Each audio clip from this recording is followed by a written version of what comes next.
right, I am very lucky and honored to be in the presence of my next guest. You might know him as Chris McGee. Some of us know him as Geeter. Thank you very much for joining me. Good times. I appreciate it.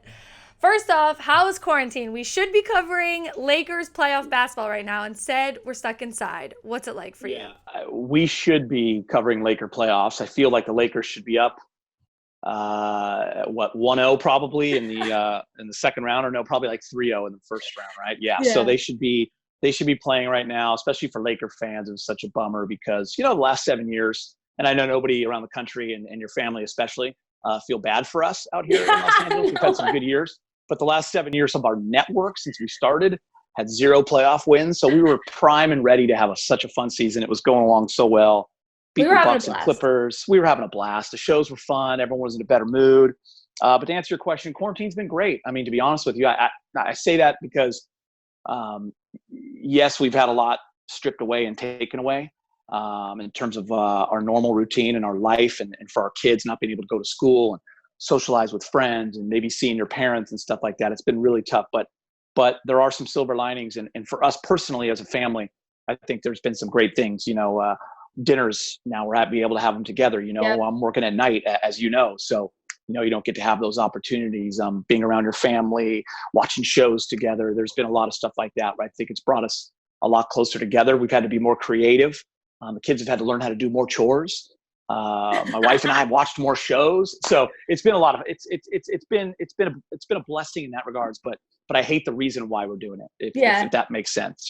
No, absolutely. And obviously, 2020 has hit us with some hard hitting things. Not only the coronavirus, but obviously losing Kobe was something I would never want to have to go through again.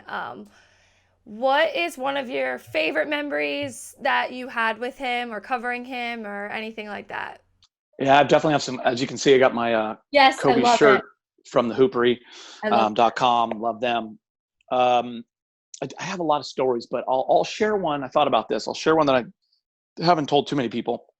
Usually when I talk about Kobe or they ask me a memory, I kind of talk about his last game because I thought that was just so, Yeah, I don't know, it's one of the greatest performances I've ever seen. 100%. And I was there live. Just the culmination and how it all went down was crazy. But really, I want to go back to where I first interacted with him and met him. So you have to realize, like you're a Philly fan, Eagles, Sixers, Flyers. Yes. I I grew up, here in SoCal. My whole family, all my friends, diehard Laker fans. So those early 2000 years with Shaq, I really wasn't in the TV business yet. I was coaching, I was teaching, I was trying to break in, I was doing some, announcing for the Pro Beach Volleyball Tour. But I was a I was a fan. Right. So the Shaq and Kobe years were like, there I am in my 20s, like going to games and partying and having the best time ever. Your whole social life was built around Laker playoffs. So now I start to get into the business, and I covered my first Laker game in 2006 and in 2007, but I always covered the visitor side. So I'd yet to cover the Laker side, even though I was at the games and I was working for Fox Sports West, who put all the games out on the air. So in 2008, I was announcing the Beijing Olympics. I was announcing beach volleyball. I was the house MC. I got word Kobe was coming with some of the Dream Team guys to Carrie and Misty's match. Carrie and Misty, best team in the world. They Of won 3 straight course. gold medals. Yep. So I planned it. You have to put yourself in position. You have to put stuff out to the universe. I hope you believe in that, I because do. it's true. My wife talks about it all the time. She talks about it with our kids. And I think back to my career and how things have gone. I knew he was coming. I wanted to have a moment. I had the other announcer announce Carrie and Misty's game. By the way, I would have never allowed that. But I'm like, Tom, he was a guy from Austria. I'm like, Tom, you take this one. I'm going to take my break. I went down under the stadium, and I knew the VIP room they were going to put those guys in. And I put myself in that room. Guy named St. John Smith, longtime great player. He was leading Kobe down there. So when Kobe comes in, I'm there. So I sit there probably for about an hour and a half, and Kobe and I just start talking. And he's the only Dream Teamer I really talked to. All the other guys kind of sat up by the window to watch the game. But Kobe wanted to know about Carrie and Misty. And he was so fascinated by it. And I told him, hey, I'm covering Laker games. And we just started rapping out. And we started talking Lakers, and we talked volleyball. We talked Carrie and Misty, literally hour to an hour and a half. So fast forward to the next time he came to a match. Right. I made sure I was in that room again. And then when I was emceeing and he came to the finals, I gave him a little shout out. So fast forward 3 months, the season starting, and it's my first Laker game that I'm going to cover, because back then I didn't cover every game. I got like a few games here, a few games there. Right. And I was curious, like, is he going to remember me? You know what I mean? Certainly in my mind, I was like a kid again. Like, so there I am walking through the bowels of Staples 2 hours before the game, 2.5 hours before the game. And I'm walking down the hallway and he's walking this way and he sees me from, 30 yards away or whatever. And he's walking with his security guard. And it's funny because Patrick O'Neal, who was the Laker announcer at the time for sideline, he always did the Laker side. He was there. He was kind of near me. And Kobe sees me. He's like, "What's up?" He's like, "I'm glad you're out of that Beijing hot sun and doing well." And he comes up to me. We hug. Oh my God. And he's like, "How was your summer, man? Saw you, doing the AVP." And I'm like, "Great, man. Hey, blah, blah, blah. Having a great year." And when I walked away, I'll never forget Patrick being like, he's kind of pissed, but he's bummed in a funny way. Like, dude, Kobe doesn't even say hi to me. Like, what happened? I'm like, "Yeah, dude, we met in Beijing." And so it was just interesting from that point on. Like, I always didn't have warm and fuzzy moments with him. Yeah. There were times where he didn't want to talk to anybody. Of course. But he always like gave me a look, said hi. We had a ton of other moments throughout the years. And on his final night, when he hugged me on that court, he said, "We've come a long way from Beijing." That's 10 years later. Oh my gosh. I know. So like, for me, that's, to put in that, I don't usually tell that story. And, a lot of the stories I tell are 2016, his final season.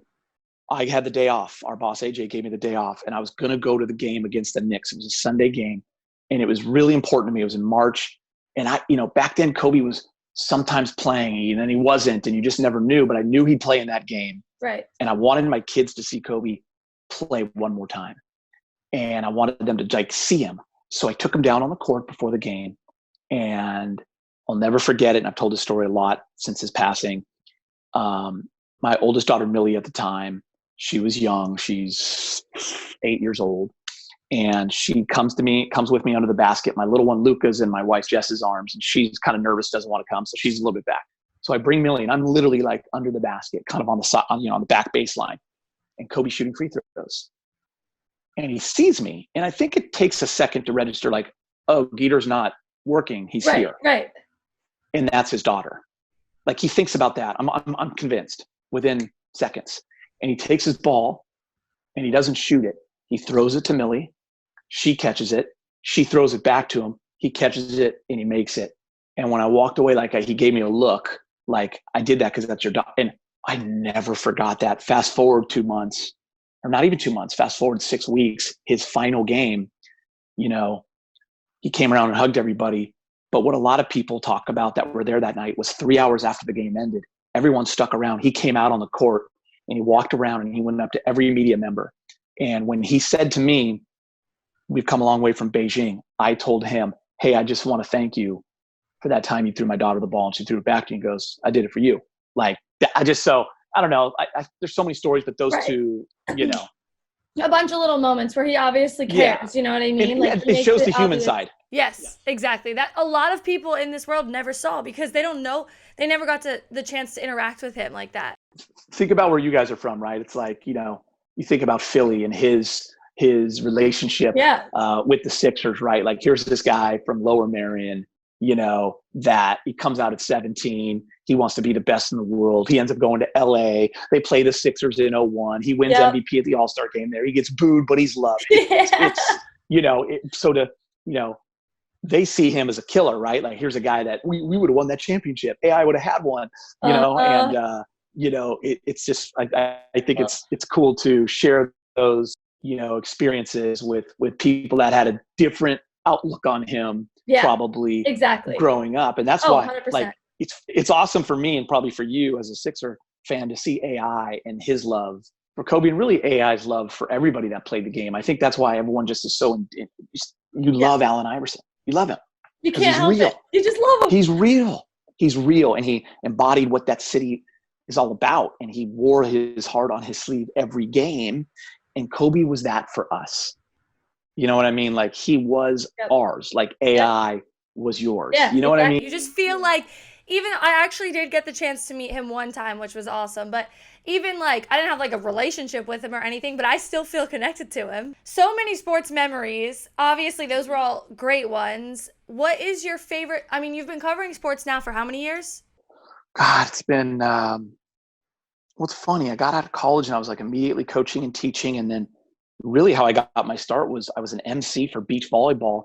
And from that, they started using me on TV. So I'm probably 20 years now where I've been, well, about 21 years where I've been involved, but probably since being on TV in just a small way. Like I started to take a broadcasting class in 1999. I was like one of the oldest students in class by far.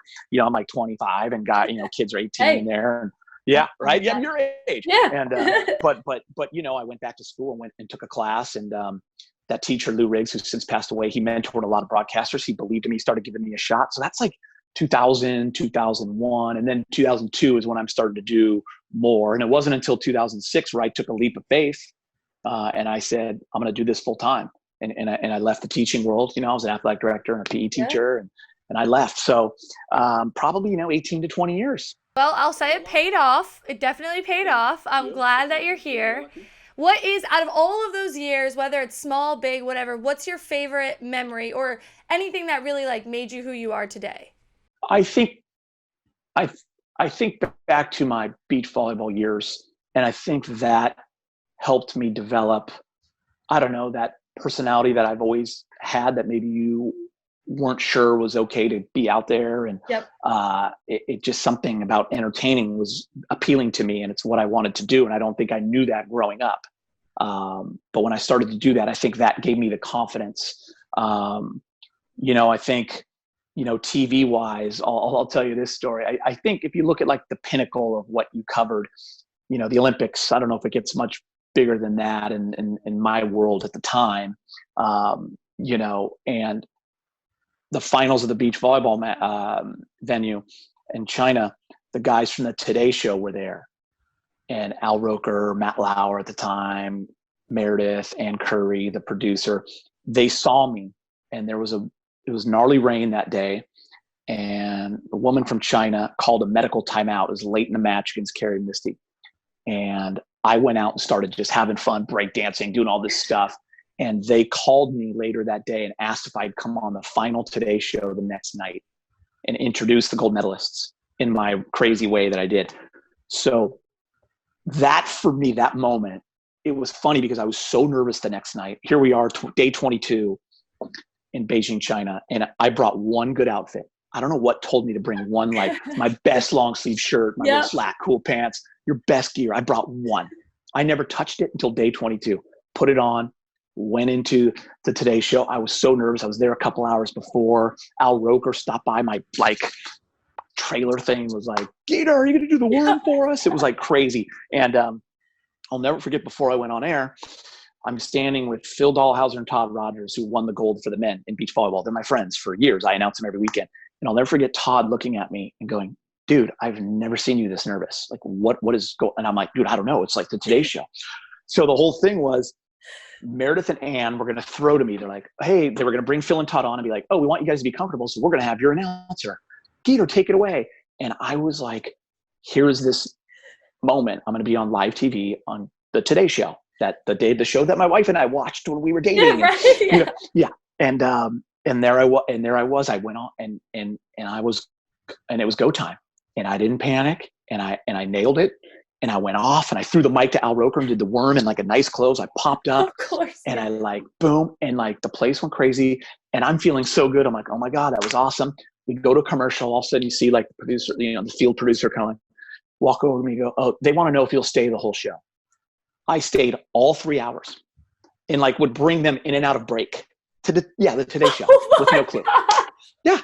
So they're like, will you give Al Roker, Meredith, and Ann intros? And I'm like, yes, give me every little piece of dirt you can. So I studied it, boom, and come into that last hour, I gave them intros and they ran out. I was like making stuff. Oh yeah, that was great. Awesome. So I'd say like for me, like there was a moment there where it was like, oh my God, my career, am I going to be the next host on the Today Show? Well, I wasn't, but it did put me in a different people saw that. It was a lot of fun.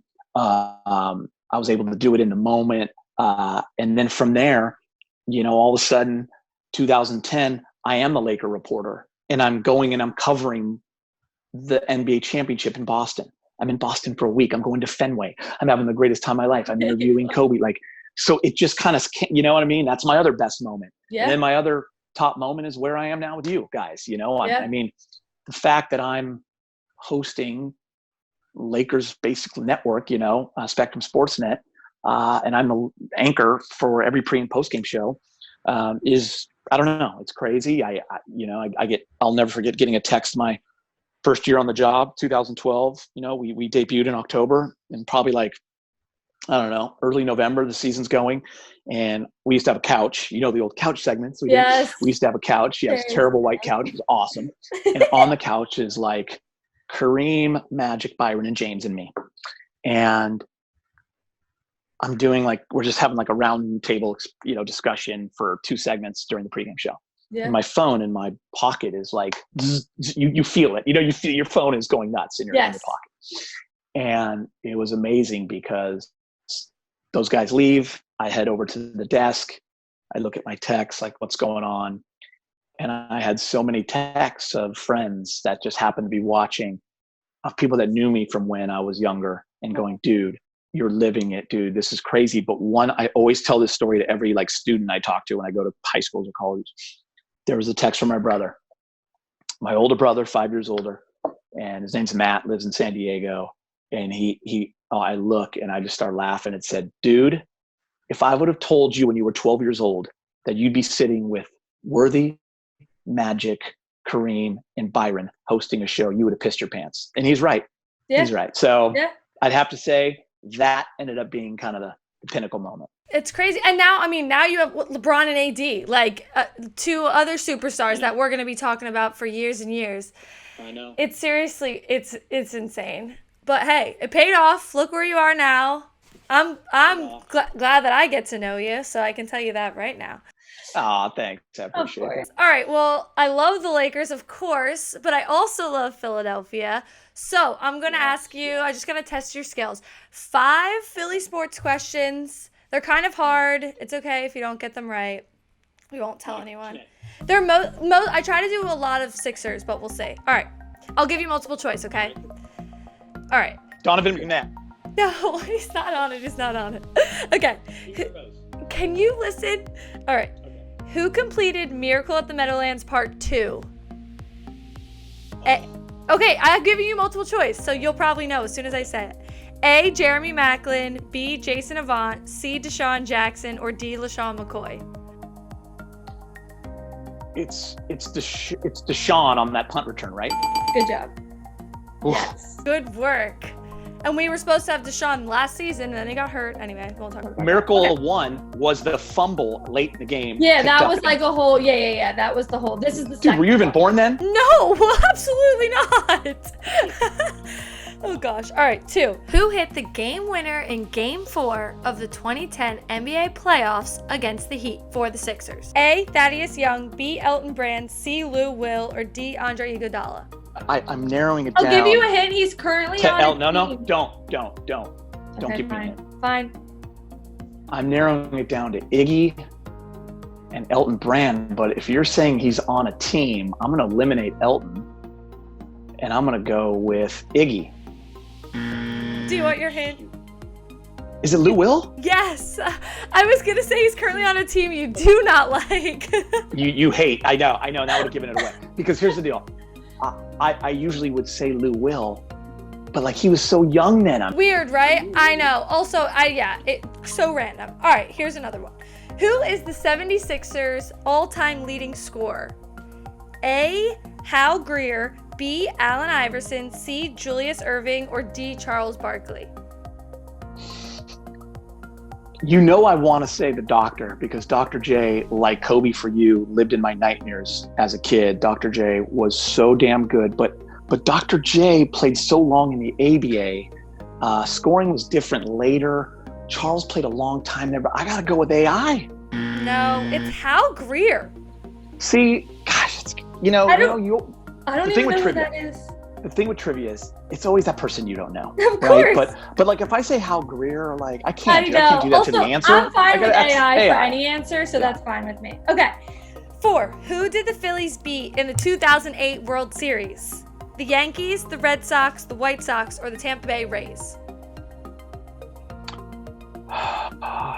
You know, I covered the NLCS for Fox at the time, and I was in your locker room when you guys were crushing it and winning and pouring champagne all over the place, and I was not happy because being a Dodger fan. Yep. But I did root for you in that World Series, and you beat the Rays. Yes, good job. Nice. Yeah, because the Yankees ended up beating you guys as A-Rod's only title, but I thought Chase Utley was the greatest player in the history of baseball during that series. Shout out Chase.